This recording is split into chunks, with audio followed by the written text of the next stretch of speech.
Everything you need to maximize your crypto journey is here at PDAX Prime.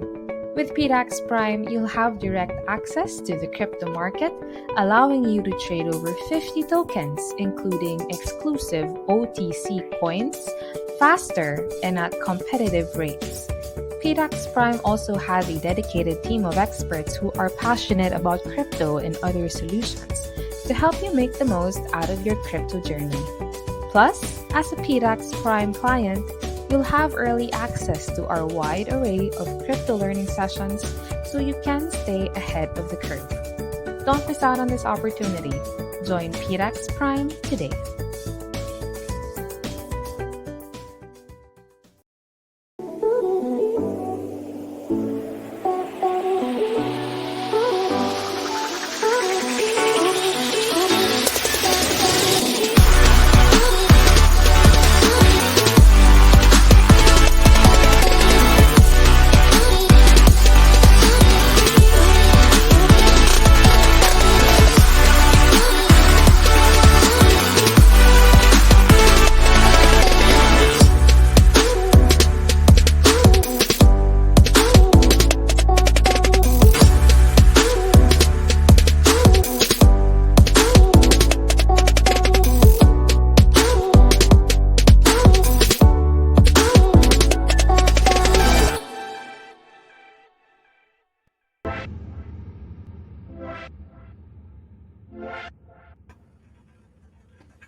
All right. Hello. Jed, how are you, my man? Good, good. How are you? I'm very good. Everyone, please welcome to the latest episode of Fresh Money by PDAX, where you learn all about the latest news on crypto, Web3, NFTs, and more. Jed, I'm so excited to talk about our latest guest right now, which I hope it's fine. I would like you to do the introduction to this very special man. And also, I'm very proud to call my friend. But before that, Jed, why don't we talk a little bit and maybe just spend maybe 5 minutes to talk about the state of the markets right now, which is bloody red. It's Jed, been what's pretty happening right now? bloody. Yeah, we saw Bitcoin and Ethereum go below their support levels. We saw Bitcoin below 20K with the local low of around 18.5. I believe that was the lowest point. And we saw It broke the 19,000 support, right? So like Yeah, I, that was like so bloody. That even happened I think on a Sunday or on a Saturday over the weekend, right? yeah. Weekends Crazy. usually it's low liquidity. Yeah. That's why And we see also those how about violent Ethereum? Ethereum, I believe down. I'm not sure. Baka 900, around 900. It Oh was my it went to god. 3 digits. And the primary cause of that was contagion and deleveraging in the crypto markets. Because about last week, we saw Celsius pause their withdrawals. And now the contagion, even the likes of Finblocks, Babel Finance, and even BlockFi has some concerns on the liquidity issue that they're having, wherein they can't cover all the withdrawals that their clients have been having. And this also primarily by the co-op Arrow Capital, the biggest crypto hedge fund, wherein they had billions of assets under management and have been borrowing from various crypto lenders. And we've seen reports that they are insolvent and they don't have the means to cover the liquidation or their margin, that they have been also margin called by all of these crypto companies. So I think that's going to Oh my cause some god. contagion and create some liquidity crisis in the crypto markets. That's why we see prices going down, because companies are selling off assets in order to have sufficient liquidity in order to pay off any debt obligations that they may have. Jed, this could not come at a worse time. And actually, Mhm. perhaps it was also due to the general macro environment that this is all happening, right? So in my mind, there's really two things. There's the macro, and then there's also the micro. So on the macro Mhm. side, we have rising inflation. We Right. have the war between Ukraine and Russia, and Ukraine is the breadbasket of Europe, right? So it's the biggest producer of wheat. Russia is controls Mhm. the natural gas resources and energy supply of most of Europe. So this is causing world-breaking records in inflation, prompting the Fed to increase rates to curtail all of these inflationary pressures, right? So you have this background of very antagonistic macro environment, which is very bad for risk assets, Right. which includes stocks, equities, and of course crypto. And then we have this micro kind of like mini credit bust that was and kind of like a domino effect that was instigated by Terra Luna, right? That's 14 Mhm. billion market cap wiped out of the to zero. That's literally 40 billion to zero. To And zero. now we're seeing like what Warren Buffett has said. We're now seeing now that the tide has come down. We're now seeing who is swimming naked, right? That's So right. Yeah. and it's kind of like I've lived through the 2009 credit crisis, kind of like the same when Lehman Brothers went, belly under, and I think Bear Stearns as well. Mhm. It's kind of like the same in the sense that these are all CEFI institutions, Celsius, obviously Three Arrows, where we don't have much visibility onto in their portfolio, like right. So this is opposed to the DeFi segment of the crypto markets, which where we have on-chain analytics, on-chain visibility, and everything is over collateralized, right? So Yeah. the contagion effect is real. So if everyone here listening, if you still have some crypto in all of these CFI, it would be very prudent if you start pulling them out because the contagion risk is real. And why would you risk your entire principal only for like a few percentage points of interest rate gain, right? Per year. What would you advise, Jed, for everyone listening? What is the prudent way to go about, even if you're long term bullish in the crypto markets? I think the best way to navigate this certain environment mo, it's maybe one, if you want to have exposure or maintain your exposure in crypto, to dollar cost average, to DCA in slowly. You don't have to be in a rush because as we know, there are contagions and we don't know which firms are affected. So it's best to just slowly go in. And once you get your crypto, it's important to put it into self custody so that if ever things go bad in a certain crypto institution, you won't be affected because you have full control of your assets. That's why we have this saying in crypto, no, not your keys, not your coins. And it's very important to have this self custody, especially wherein all these CFI lenders are pausing withdrawals, and it will take some time until you get your principal back, or maybe even just a portion of it as they pay off the rest of their obligations. So I think that's how we should go about it, to DCA and make sure to self custody your crypto assets. Yes, well said, Jed. I think our time is up. I think I would like to start with the main segment of our episode, which is none other than Mr. James Chua of Anito Legends. Jed, do the honors, and if you could intro to all of the viewers, Mr. James Chua. It's a pleasure to mine to introduce our valuable guest today. He is an avid weightlifter and someone who's very passionate about gaming, where he had more than a decade's worth of experience in the gaming development industry. Now he has recently ventured into the um, crypto gaming industry, wherein he developed or is developing a game called Anito Legends. So this is a play and earn roguelike auto battling game they wherein you can earn certain tokens by claiming towers and earning rewards and fighting other people. And it's primarily based on Filipino folklore. So without further ado, let me introduce James Chua. Hello, Yes. guys. Hi, Mr. James. James. How are Hi, you? thanks for having me. I'm very Mr. good, sir. CEO. Sir, wag ka na mag-sir. Ikaw Ay, dapat i-sir ko. wala, wala. Servant leader lang po.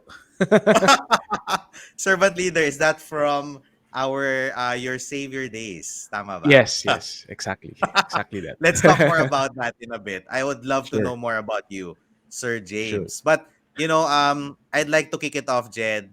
I have a lot of questions about Anito Legends, but before that, I want to know more about you. So because it's so rare, like one of the people. I mean, I was an entrepreneur. I've been an entrepreneur for many years, and I know how hard it is. But then it is doubly hard, triply hard to be an entrepreneur, a founder of a tech startup, for even a game most especially being a game developer, a game maker, right? So the industry of making games is notorious for being so fickle minded, right? All of these users, we are all, let's face it, I am a gamer myself, we are also fickle minded. So I'm so curious, James, no, I want to know, who is James Chua, and what is the journey that you took to arrive at this point being a game developer?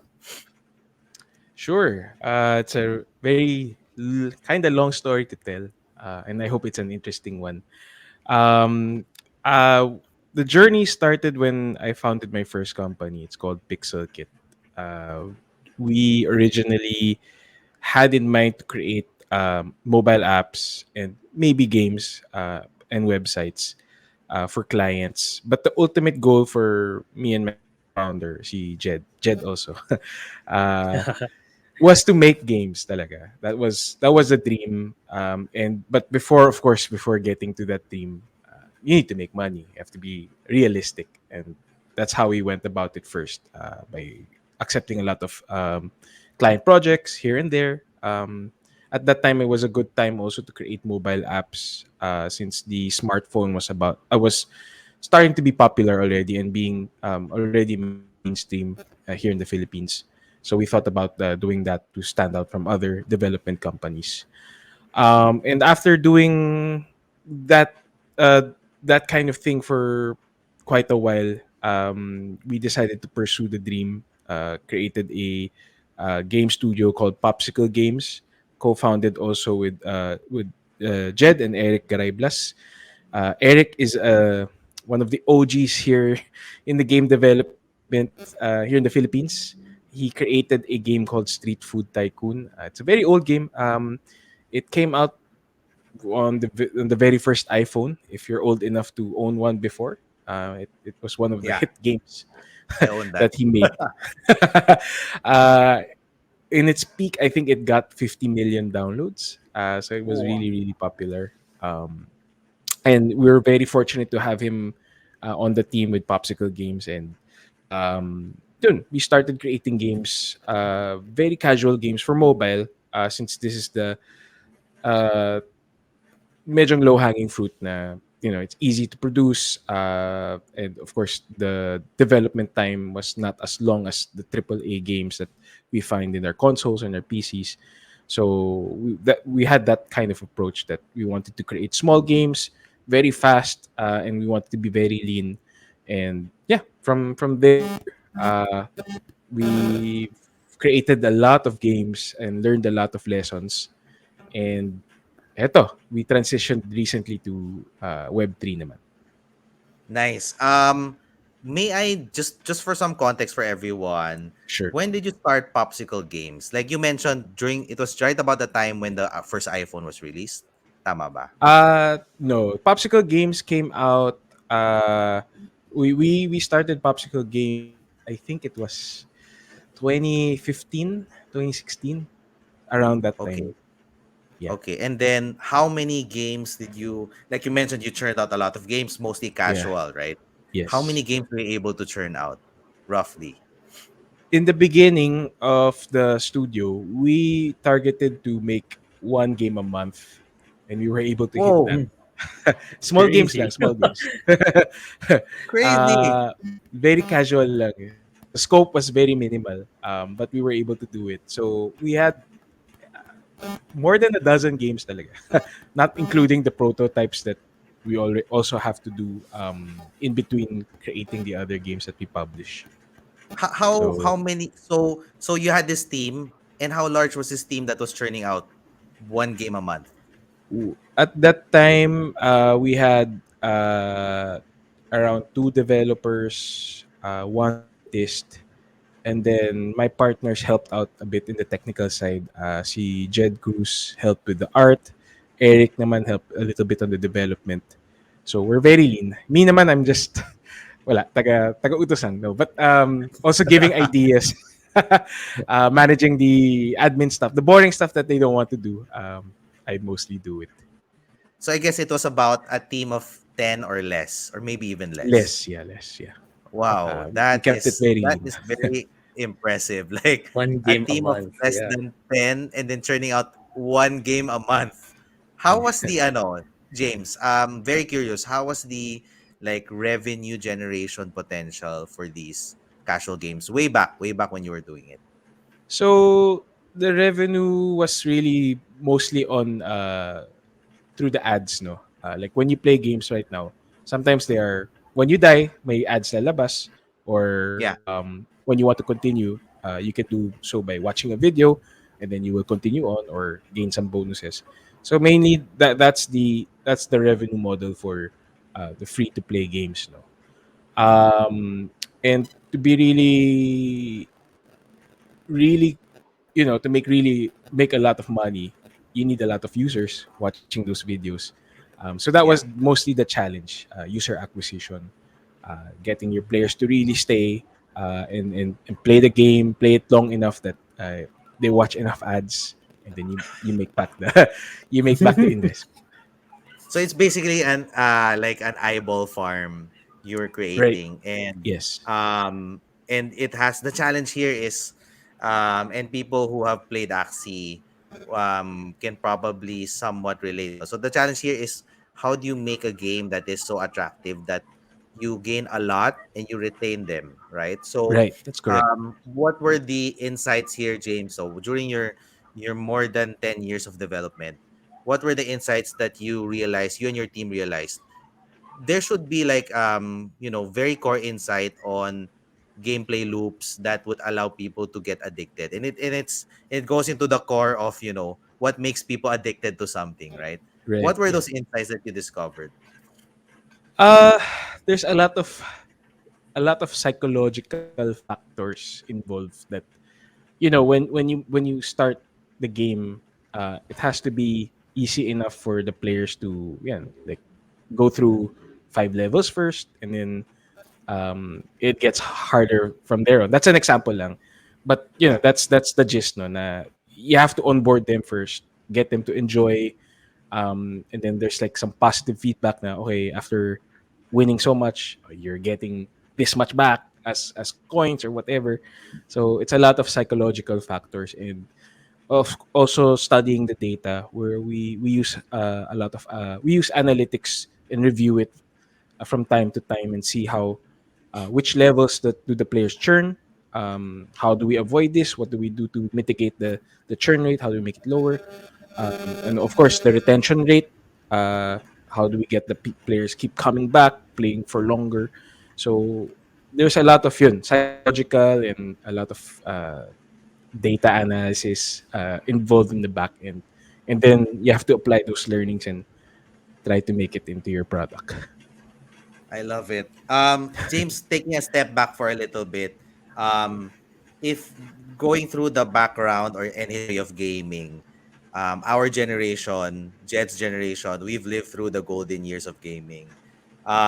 We've witnessed from arcade games to play to Game Boy to SNES to all of those, the whole shebang, the whole iteration and evolution of gaming to what we see right now, no. And being a gamer, like almost everyone in the world is a gamer, but to be a game maker is not is doubly and triply hard, no? So I'm so curious, like um at what moment did you decide that this is what I want to do in my life? This is my passion and calling, to make games. Uh, There was not really a specific time, but actually, what opened my eyes to making this like a possibility was during the early 2000s. There was an explosion also of independent developers, no, or indie developers that were coming out with games in platforms like Steam, or when the iPhone and the Android phones came out on Google Play and the App Store, that developers can self-publish. Traditionally kasi back in the day, so mga SNES and family computer, if you're a developer, you're at the mercy of your publisher. So they'll produce everything for you, and from production of the the tapes, the cartridges, to getting it in distribution to the stores. So now with the internet, just upload your game and upload it into a platform, and it will be distributed to your users na. So that was an eye opener for me na okay, baka pwede to. But of course, in the back of my mind, as being Filipino Chinese na Patrick, I think you could relate. Being a game developer is not really an ideal career choice. It's parang seen as, oh, I mean, even I think even now na making Even games now. is making games is not something that you would like, would really pursue. But I digress. No. Uh, what really pushed me was after making all these mobile apps and websites. Um, Parang why not make a game na? Why not make something original? Kasi I enjoy the process of uh, brainstorming and creating. So sabi ko na sa partner ko, so tara, let's do it na. Hayaan na natin. Let's see na lang what's gonna happen, since uh, Eric also was interested in joining us, and Eric yun nga was a really famous developer. So sabi ko, the opportunity is here. Why not take it na? Let's do it na. Let's bahala na. Yeah. That is like touching on your on that theme, no, to create and to build. Actually, my own kids, 'di ba nowadays, these kids, they love to consume content. They watch Correct. Netflix, they watch YouTube. And then recently, naalala ko lang, then recently, my kids got into this type of content called gacha content. So I told them, since you're consuming so much of these cartoons in YouTube, why not create, diba? Create it yourself. And Right. now they're so happy. Like they're on to their like 100th subscriber. And it blows their mind. Like Yeah. their best make, and then it's kind of like I have my own meme factory inside the house. Because like they're creating all of these videos every day, like 4 to 5 videos. Each of there's 2 kids, diba? So each of them create 4 to 5 videos a day. Kind of like your factory, diba, in games. And then Yeah. when they hit thousands of views, sobrang nilang saya. They're so Mm, happy. So there's really a different joy to creating, 'di ba? So yeah. I really resonate with you, James, no, na parang after being a gamer for such a long time, why not create it? And then Yeah. yeah, let's talk about more about your baby Anito Legends in a little bit. But um going to this journey of yours, I mean, also an entrepreneur myself. I know how hard it is, right? So like what could you say, was there any moment that you almost decided to give up, it was so hard that you just wanted to say ayoko na, like let's just go, work for a company, or do something else, not just this Yeah. game? Yeah, actually, that's a very interesting question. No? Kasi last year, early last year, I was already thinking about uh, you know, giving up making games. Of course, it's a hard decision, but you also have to look that you have to also see na, is this gonna really sustain me and my family on the long term. And at that time, parang the studio was doing okay, but I mean, it's nothing that you can be really proud of. And yun, I was close to like saying, oh, tama na, let's hang up our hats and move on na. We had a good run, and I was prepared to go back to the family business actually. And pero yun, tamang tama. we were presented this opportunity to create this game called Anito Legends, and so far so good. I hope we can launch it and make it really successful. All right, perfect. This is a good segue into Anito Legends. Mhm. Jed, are you curious about Anito Legends? What do you have so far that you want to know? Yeah, I know, James. I think Anito Legend's very interesting. I read more about it, but can you brief us, give an overview for our listeners as well on what Anito Legends is about? Sure, my pleasure. Anito Legends is, like you said in the intro, it's an auto battler, a roguelike, a dungeon crawler. Nako, daming genres, but it's basically that. No, the theme is we're using our Filipino culture, the animals, since our culture is very rich, kasi with all these stories and mythical creatures, mga tikbalang, shokoy, sarangay. So we thought, why not integrate, why not use the themes, why not use our rich culture and promote it and make a game out of it. Kasi nakakasawa na, it's always the Greek mythologies, the Vikings. Why not naman Filipino mythology? It's interesting, and I think it will hold up to all these Western mythologies that we've been seeing lately. Um, and yeah, it's sorry, going back to the game. It's a very, since we're casual game developers, we're making it also very casual friendly. If players want to come in, learn about the game, try it for 10 to 15 minutes, they'll be starting to have fun. And then if they decide to be really invested into the game or be hardcore with it, yeah, our content, we already have content prepared for those kinds of players as well. Mechanics wise, let's get into it in a little bit, James. I know you prepared a demo. We would love to see it. But before that, let's talk about more, and this is what piqued my interest, the Filipino folklore angle, no? So like sobrang rare to find a game that focuses, and you hit it right on the nail, no? We're always talking about Thor, Odin, we're talking about the Vikings, Yeah, about the Greeks. Pero like, yeah. why not naman, 'di ba? Be proud of our own culture, 'di ba? So, if I know correctly, like you guys have four characters, Tikbalang, Shokoy. Sorry, I'm Uh, missing two more. the Sarangay and Sarangay. shoot, I forget the The pig. the Is it the the pig? Carabao. Yeah. Carabao. Yeah. May Carabao. So, walang Philippine Eagle, Tarsier. Ay, hindi. Hindi pala. Yeah. Folklore pala to. Folklore, sorry. Folklore. But So, dapat we're ano, in. make believe people, right? Yes, mostly. Yeah, yeah. Sorry. I was confusing our national animals with folklore. Yeah. So tell us more about that angle. I know there's a story to this, right? And also when I saw the demo, there was like some tribal music into it. Can you tell us more about the story, the music?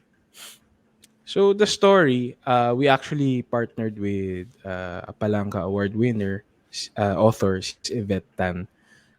She actually writes a lot of horror in Filipino culture, Filipino folklore. Um, pero yun, she's a real expert on this, and we asked her to create the world for us. Kasi when we started, parang sige, let's put these characters in. But we don't know how to gel it together. Iba pa rin if somebody's like really knowledgeable about this. And she created a really good narrative around all these characters. Sino yung mga kalaban, why are they fighting, and that will be, of course, discovered inside the game. No?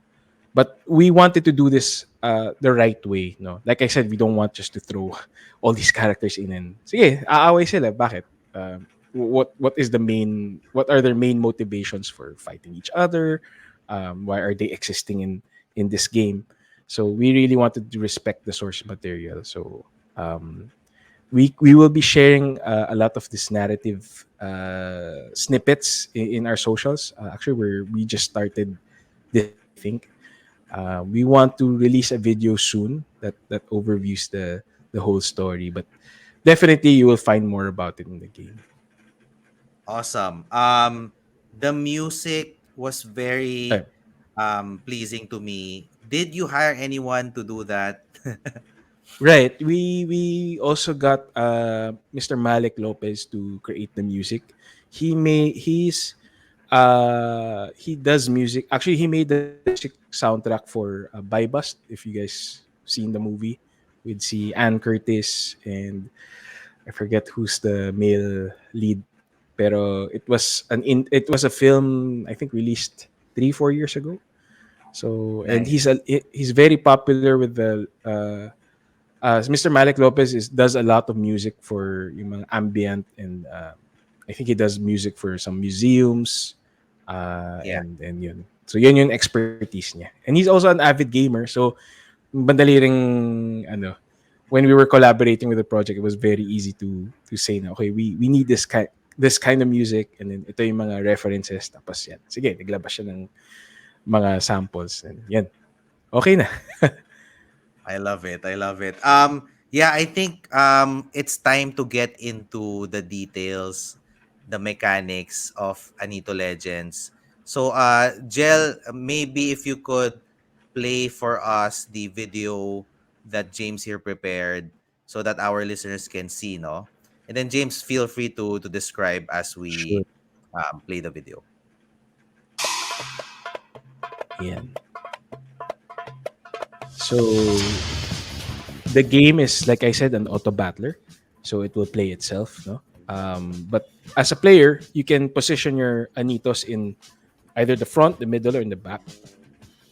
Kasi, sometimes it, it can also play into strategy na you want the strongest or the Anito with the highest health in front to absorb all the damage, and your hardest hitter in the back para he's protected all the time. So that's where the mostly the game will revolve around is planning on how to position your Anitos, equipping them with weapons and armor because some of the weapons and armor will be special skills that they will have no. And this screen naman is our crafting system. So once the player gets the raw materials from playing the game, the player can craft. And in this example, it's a armor piece, and then you can equip it with your Anito, and yeah, continue your journey through all the towers that you have in the game. This So is yeah, like the game looks so clean. It looks so polished. Yeah. thank you. Even the animation, yun that animation, that's it looks so good. Tama ba, James? So there is no like the player here, it's auto battler. So like all they Yes, have to do is position the characters and then that's it. yeah, position and equip the Anitos properly, and then the game will autoplay itself.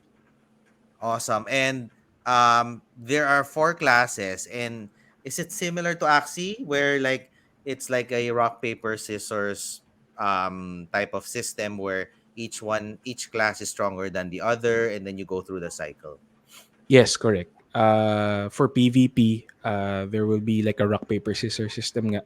One Anito is stronger than the other, and of course, it will be weaker to another Anito class as well. Perfect. So yeah.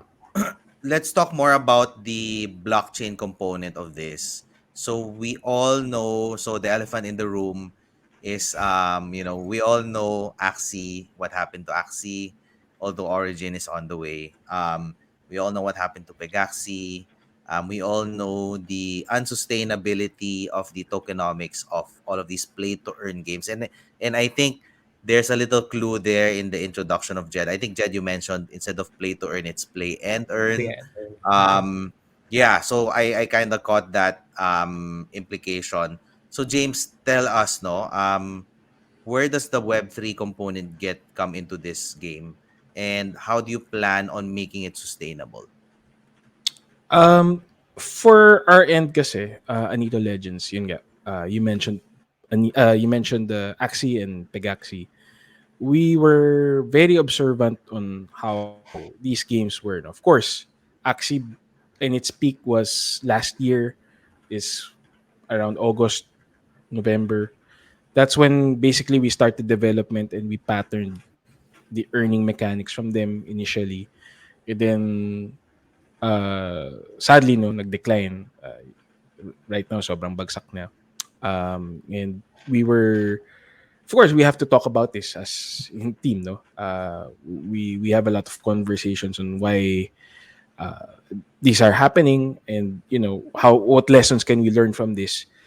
And the one thing that we really pointed out, or we discovered during our conversations, was the token doesn't have much utility. In our end, we're planning naman for Anito Legends, no, the tokens can be used as premium currency, like in the mobile games that you find now. Uh, Players would have to use these. Yun, basically may use talaga na players could use it to buy the battle pass or mga convenience items, mga pampabilis ng if you're crafting or maybe waiting for something, you buy this potion to make it go faster. Those kinds of things. Not just for breeding. I think Axie only has right now for utility. Yeah. So we're really thinking about those kinds of things. Na we're treating it basically like, yeah, like a mobile game. Na the token should be your premium currency.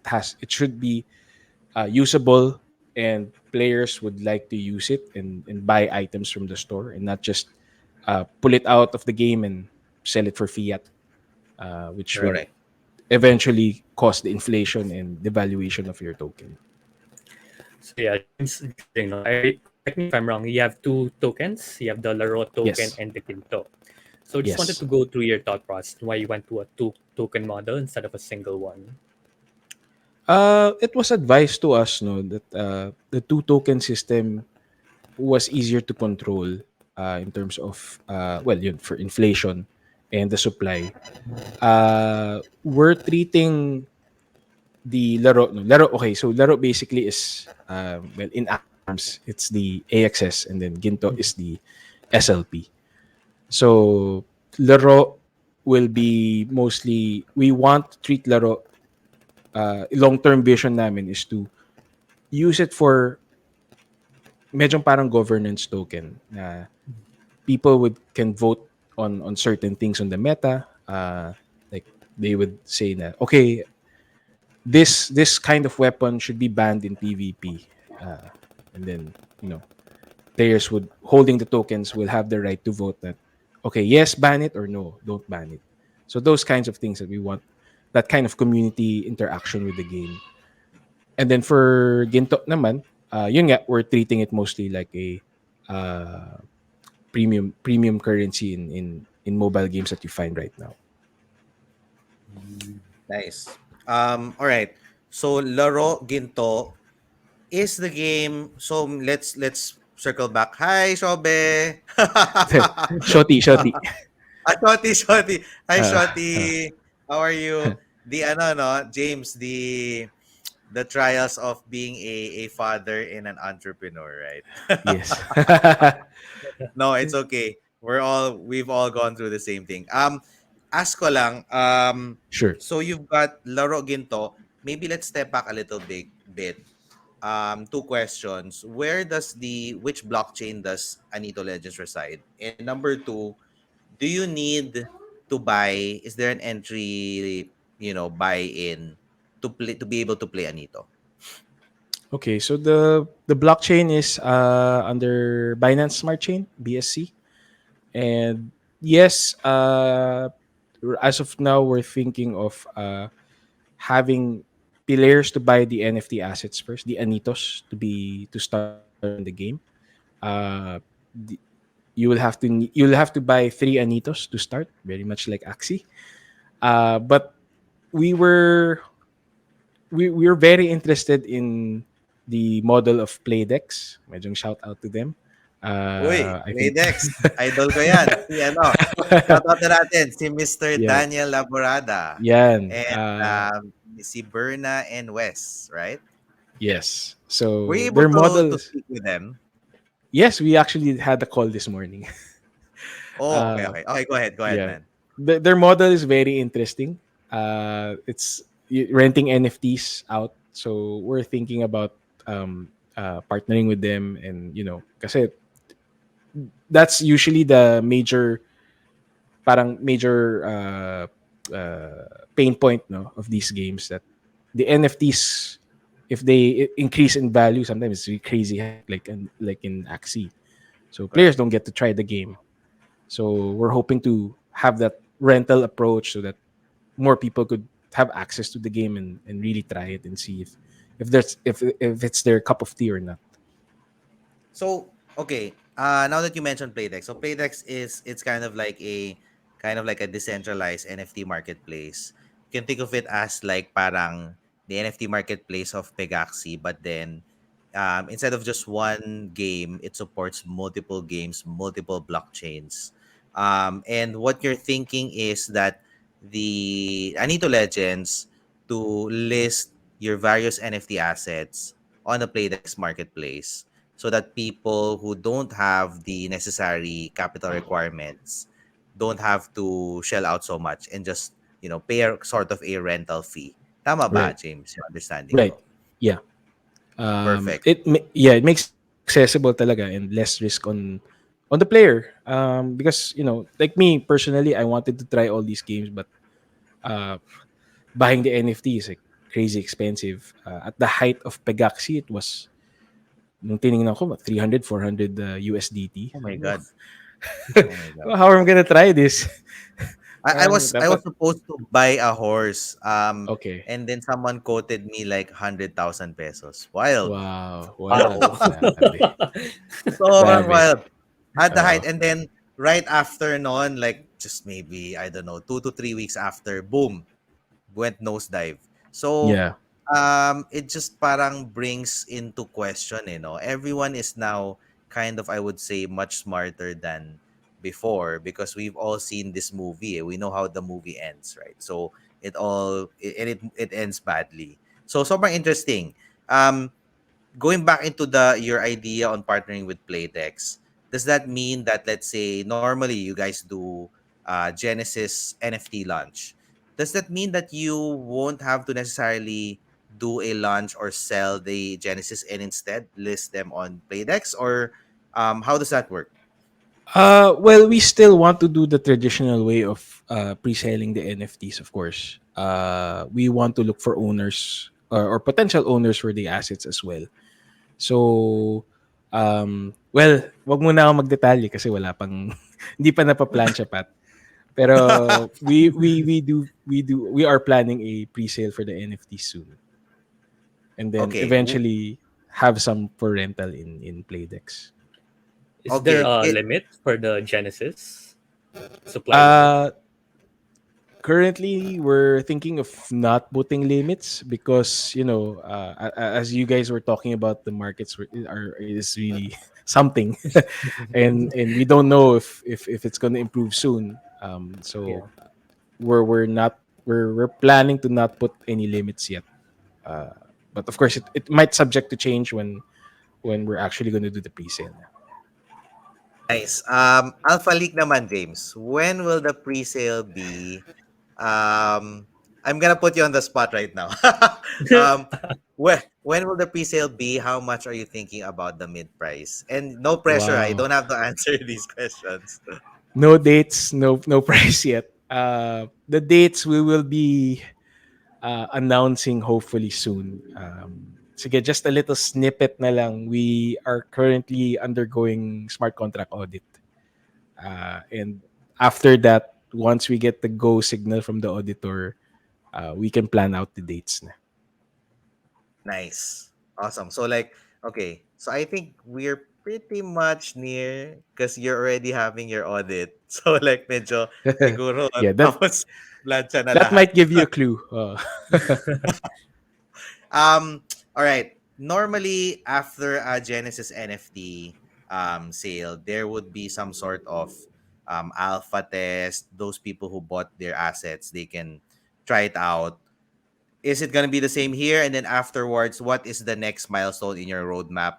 Are you gonna plan to launch your governance token? Are you gonna launch on an exchange, etc.? Right.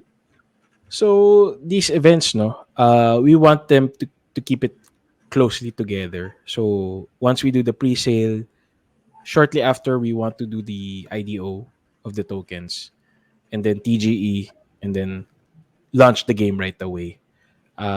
We actually have the game in a very good state right now. The product is ready. We want to have the NFT holders using the game already, playing the game, and hopefully start to earn their Ginto tokens. And yeah, we just want to keep them closely together to keep the sell pressure very low when we do the TGE. Nice. Ayaw mo talaga magbigay ng alpha leak Wala eh, wala no? no dates yet. Tight lips. if Message Okay you lang. lang, later. if Backstage. you want if you if you want to learn about the dates, no, just hop onto our Discord. Definitely, Discord community will know first when all these dates will be. All right. How do we find your Discord? So just go to our website, anitolegends.com. Meron dong button, join the Discord on the lower right. Just click that and you'll be sent to our Discord server. All right. Game. Jed, you were gonna say something? Yeah, just stepping up back a bit, no. So, what made you want to launch a game studio now in the Web3 world? Well, like I said, no, we started our the Web3 transition last year. And what made us really go for it was the technology is really exciting. The As a gamer, no, owning your own assets is a very interesting proposition. Like wala pang good examples right now, but the potential of, if a game developer like us, make Anito Legends, and we decided to make like a sequel. So the NFT assets that I own for Anito Legends, we can potentially have it used in that second game. It could be a sequel. It could be a side game, or like like a different title. But we could that flexibility is always there. So that's very exciting for me. Like imagine if you're playing Call of Duty and all the skins that you earn, you can bring it to the next Call of Duty. I've So always wanted that. yeah, diba?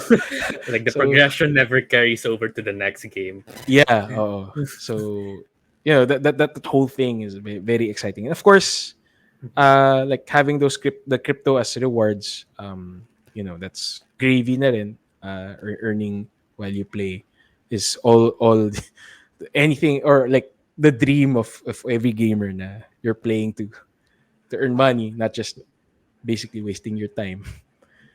And people You can't have a can't say some that sort of you're living. yeah. All right. So, given I think we're all aware with the current situation of the NFT gaming landscape, but where do you think could this be headed from your personal point of view, James? So I think eventually it will be adopted mainstream. You can see the big Wow. players are coming in. Bullish statements. No, but we've heard from the big industry players starting to come in, and get into this whole Web3 NFT, and play to earn aspects. No, um, a very good example you can see now is a game called Nino Kuni Crossworlds. It's created by a big developer called Netmarble. I think they're from Korea, Yeah. and now they don't really advertise it, but you can earn also, play to earn din siya. You can earn crypto by playing their game, and that's a signal for me that this big company is already going into this. So it's a matter of time that the other big players will start coming in, and hopefully not totally dominate, but they will be definitely making waves with Web3. Interesting development with Nino Kuni, no? So like for them, I think it's a play to earn model. Tama ba, James? And then there's like kind of like a sidebar, parang kind of like I would say like parang side dish lang yung crypto, right? Right, So right. interesting way to approach things. two philosophies talaga eh, right? You come in strong, I'm a crypto game, Axie, or you're a, very talented triple A game studio like Nino Kuni, and then crypto as a side dish. What are your thoughts? There are so many the like that bullish statement really fired me up. Like because I'm a gamer then Jed. And Yeah. Me also also. I'm a believer of like yeah, we're all preaching to the choir now. We're all gamers here, and we're also big believers in crypto. And if you marry both of our passions, it just makes sense, diba? Like what you said, Yeah. James, owning your NFT, your assets, your gaming assets, it just makes sense. It makes it even more interoperable with the future sequels of the games. But Right. um it's just so seductive, that idea. But then biglang dumating si Axie, everything failed. We're so down, the market is so bad right now, and it kind of like medyo discourages you from the long-term view. So I love that, you're taking a step back, looking into it in the long term, and saying all of these bullish things, no.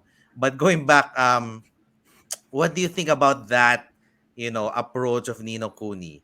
Um, focusing on the gameplay, crypto as a side dish. Right. Um, yung maganda kasi sa Nino Kuni, they're still operating as a Web 2 game. So there are a lot of in-app purchases that the players can make with real money, with fiat. They're not necessarily saying that, hey, play this game and earn our crypto and this will replace your livelihood. I don't think that's the way. Ultimately, these games, be it play to earn, play and earn, are just games. They're for entertainment, your Correct. hobby, a time waster. The crypto that you earn should be seen as yun. Like in our case, it's something that you could use inside the game or take it out and bahala ka na and do whatever with it. That's not really our main focus. That's why when we were creating the game, we wanted to create a very solid gameplay loop first. This is something fun. This is something that I would come back and keep on playing and grinding away. And then, yun, bonus na lang talaga that there's this whole blockchain and NFT ownership on top of it. That's the approach that we're taking, and hopefully this will be a more like a long term strategy that we could take. I love it. Focusing on the fundamentals, making the game really playable and entertaining. Jed, if and also anyone who is listening, guys, feel free. We're approaching the top of the hour. Thanks, James, for taking your time to talk to us, to me and Jed.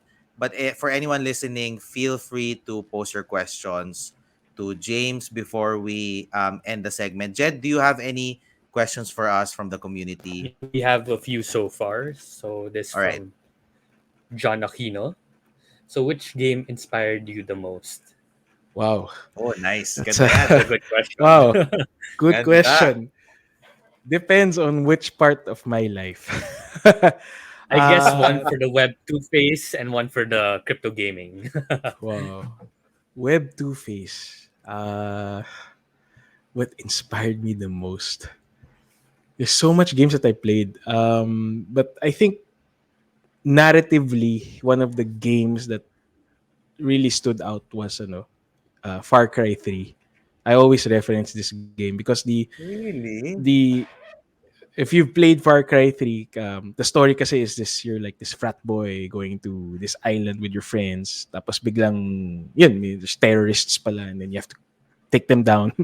And then nag-evolve yung character niya into like this like super killer. And it which is yun, naging self-aware din yung game, which is very interesting for me kasi 'di ba in games you kill all these NPCs and then wala, there's no Mhm. consequence. But in Far Cry 3 there's a mental toll to it na I'm being like this crazy killer killing everybody in this island, and then at what cost, you know. So that always stood out to me, that game. Web3 wise, I haven't played a lot of Web3. Yun nga, because at that time when we were doing research, there was the barrier was very high. Axie was like what, selling for so and so 300 to 400 US dollars a piece. so it was not viable for me. But I was able to try it then through a friend who basically lent me his account. Um, and yeah, that's mostly my Web3 exposure. Axie Infinity, of course, had to study it, learn the ins and outs. Inspiration wise, I think not really. Well, like I said, we took a lot of cues from Axie in the beginning, and I mean kudos to them then being existing, no, being like this whole Web3 game. Because of them, we had the courage to also come in and make our own Web3 game as well. So I mean, I really don't like to bash on Axie kasi sila talaga yung pioneer and the Yeah. inspiration, you know. If Mhm. without them being successful, kami wala kami. So Mhm. Well said. I hope Well said. Well yeah, said. I hope they recover because as I see all the Web3 games naman are ano it's not really competition because that's more choices for the players and the more spread out the if you spread out all the tokens, it's much better for the economy as well. Tama. That's a great insight. Jed, any other questions from our community? Yep. We have two more. So this from Aljun Mancero. So I think he's an interested developer. So is Web3 hard to develop? Uh at the beginning it was because syempre being from web 2 there are a lot of concepts that are very alien to me. Like for example, yan, having things on the blockchain as like your main database. Parang wow, parang you're having other people validate the data for you and not having your own database. Um, but yeah, there are a lot of concepts to understand the beginning. But of course, naturally, you have to learn all these things. And in the beginning, it was hard, and then thereafter, being advised by other people and learning from our Web3 developers, uh, yun, eventually, naintindihan ko na rin concepts. And yun. There's a lot of reading material naman and videos out there. So, in terms of difficulty, I don't think it's difficult.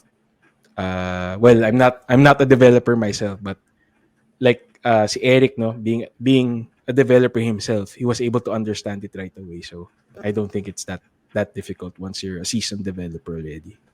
Hmm. I see. I see. Then last question from our community. I think he's really begging for some alpha. Estimated time for the game to come out. Wow. uh hard to say. I don't want to leak out dates yet because Tomorrow, tomorrow. no. But the Later beta down. is out. The beta is out. You can try it. The game parang we're we just launched an update today for the beta, cloud save. So players, if you because we have it on multiple platforms. So if you play on your PC and then want to continue on your Android phone, the progress is already shared, and you can take the game Mm. anywhere you want. And then that will lead into more features in the future. But the game release, I don't want to say. Just join our Discord. The dates will be leaked there first than anywhere else. I thought it's gonna be leaked first on Fresh Money, James. Kala ko Papatayin ako dito ng na yung ano, alpha leak eh. papatayin ako ng head of PR namin si Miss Louie. That's why I invited you here for an alpha Yeah. leak. No. No, no, no leaks from me. Wala. No, no, no. Just joking, man. Just joking. Yeah, I think Jed, that's it. That's it for the community questions. Let me check. Yeah, that's pretty much it from our Yeah, community. I love the questions by the way, everyone. For me lang, James, like like anything that is very near in the horizon or milestone for Anito Legends. So I guess before you're gonna launch your game, you're gonna have to do the NFT Genesis sale, and Right, then that would be, as you mentioned, there would be an IDO. Is that right. correct? A Correct. TGE, and then the game will be launched. Correct. Correct. All right. So you mentioned the Discord. Any other channels that viewers here, listeners here should tune into? Maybe you could tell everyone how to follow the news on Anito Legends? Sure. Well, first of all, you can follow us at Twitter. It's at Anito Legends NFT. You could go also to our website, anitolegends.com. All our official links will be there, the Discord, our white paper. You could also read about the team. They're all there na. But yeah, mainly we're really more active on our Discord server, which you could find on our website at anitolegends.com. Just go to the website and click on the link for join the Discord, and you'll be brought over to the Discord server right away. Perfect. James, any shout outs, acknowledgements that you wanna say while you're here? Well, shout out to my team if they're watching. I hope they're watching, or maybe not, because they're also busy. The development team has been really churning out a lot of good stuff lately. Alam ko nag-overtime pa yan during the weekends just to get this cloud saving feature up, and they've been doing a good job. Also, the marketing team, Ma'am Louie and her team, has been doing a really solid job. And of course, to my partners, I hope they're watching. Well, Eric is in the States right now, so baka no. But Eric, Jed, and JV, solid team. Can't do without them. Great, well said, sir. So yeah, I think that ends our segment. Thanks so much, James. No, we learned a Thank you. lot about Thank you also. your life, your passion, and Anito Legends. Very excited to see how it all pans out. You can don't forget. You can just text me the lunch date. I Sure. won't reveal it to Sa- the sa'yo Fair lang, to me freshman. sa'yo also. lang. Fair to me. Yeah. Don't leak it, ha? Thank you, guys. Oh yeah, Ayan. Anito from You're Anito getting Legends serious. now. We're here, boss. You're not alone. All Ayan. Ayan. right. Thank you for watching, team. Thank you everyone for watching this episode. James, thanks so much, Thank you. man. Let's keep in touch. Sure. Thank you, guys. Nice Bye. meeting you, James. Bye-bye. Bye-bye. All right, Jed. What did you think about this episode? Solid ba? Yeah, I actually really like the project. Of course, not financial advice, and views are my own, not PDAX's. So just that disclaimer first. But I think it's a very promising project because they're starting from first principles, wherein they're focusing on the gameplay rather than the earning aspect of like some crypto gaming. While here, they're really focusing on the art, the graphics, the music, and the how to keep these players engaged by making a very engaging gameplay loop. I think it's really promising. Plus, they have a team of very seasoned developers in the gaming industry. Yeah. So, really looking forward to what's in store for them. Same thoughts sa akin, no, Jed? Like, sorry, Jelik, di ako nahulog sa chair ko. Sabi niya kasi aalis na ako sa chair. Yeah, I was just standing up kasi ang sakit na ng ko ng puwet ko sa kaupo for an hour. Anyway, thoughts ko rin, again, not financial advice. And you know, this doesn't represent PDAX at all. This is just a personal view, and this is for informational purposes only. But then, initial thoughts, yes, same conclusions as you, Jed, no? Mhm. Going back to the basics, the gameplay was smooth. It seemed the characters were artfully drawn, right? And then they Right, had yeah. these really nice animations. The story, the music is there. Um, and I think I could see that this is a type of game that could appeal to a wide range of audiences, no? I could see like actually even kids playing this because it's a very given the background of the team in creating all of these mobile games, casual games. Pwede pwede I guess like a 6, 7 year old to play Yeah, this type of game, right? it's a very Um, casual game. Mhm. yeah, casual game, but then again, I think that the team has put their all of the lessons that they learned from their like literally a decade of gaming experience, no? Ang interesting din sa akin is really when James mentioned about the psychology of it all, right? Yeah, Kasi yun ang lagi kong agree. inaano as a gamer, ano yung line, ano yung boundary of, you cannot make a game too easy, 'di ba, right? If it's too easy, then people won't find it challenging. But then again, if you make it too hard, then people would also give up.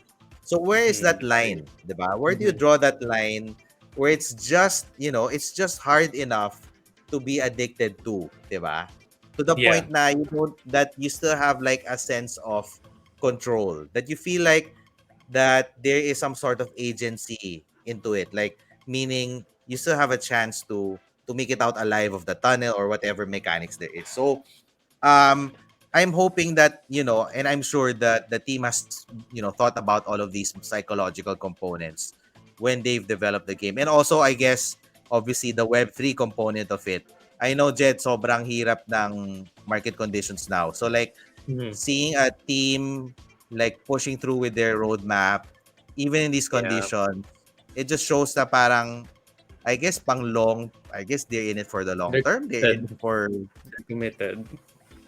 diba? So, Mm-hmm. um, just some initial thoughts on my end. The readers and listeners, sorry, readers, the listeners here, feel free again, no, to get more information. I think James mentioned anitolegends.com, I think, and then their Twitter, Anito Legends NFT. Yeah. I think that's it for us, Jed. I'm so excited for next week. Do we have any idea which guest we will have for the week after? Yeah, I think it's a very interesting guest. A bit of a change Okay, of sino pace to? since we had Metaverse the past few episodes. No, I think this time we're going to more of a layer one kind of Okay. discussion. Spill it, man. Sino to? Sino to? You guys have to stay tuned na lang for the announcement. I Grabe think ka, that's gonna parang be ang an tikim ka. exciting. Yeah, Ayaw na-inspire mo ako kay James eh. mag-alcoholic. So, it's a layer one. So, can you give me more information lang at least? So, let's not identify the speaker. So, it's something about layer one. Is this something related to the markets right now? I think we can tackle on the markets, but we can dive deeper into this particular ecosystem. I think I'll leak it. That's Cosmos. So I think we're gonna Ooh. learn a lot about the Cosmos ecosystem, especially his journey in the crypto world. Because I believe I remember in one of my conversations with him, they were trying to get him as a prof to teach DeFi as a course in one of the LaSalle schools. So I think Oh, that's gonna be oh my very God. interesting. Yeah, Dapat Ateneo. Ba't yun? Di pwede magpatalo yung Ateneo. Jed, where did you come from? LaSalle ako Which eh. university? Ah! Animal. Oh my God. Forward Mali, mali, thinking. mali. Animo ka pala. We should get, that's what I've been thinking about for the longest time. Like, Web3 is the future, and why aren't these, universities having a blockchain course or like a Web3 game development course, right? So like it's Yeah. high time because all of these youths right now, whether you like it or not, no, they're already exploring this technology, diba? And the Mm. universities, diba, in the end, it's also kind of like a business, right? So you have to cater to also the demand. So like I've been wondering. So like, yeah, game. I want to talk to this person, maybe even get him for the Ateneo to teach a little bit. If he's open to it. It probably will. He's passionate naman eh. He's very much willing Okay. to teach. Yeah. I think he'll start with Ateneo first and then later na yung Lasal. Yeah. Nauna yung Lasal eh. First come, first serve, Pat. Anyway, bro, great chatting with you as always. Thank you everyone who's been Likewise. listening to us for putting up with all of this, kalokohan for the past hour. Hope you guys learned a lot about Anito Legends and James. No, so stay tuned. Next week, Monday, I think around the same time, Jet. I think he requested for 6 to 7. So a All bit right, later. so perfect, perfect. So stay tuned around. We're gonna start around 6 p.m. next week. We're gonna talk about all things Cosmos and also maybe a little bit about the bear market. Thank you, Jed. Thank you Thanks as well, everyone for Pat. listening. All right. Thanks, Cheers, man. guys. Bye bye. Cheers.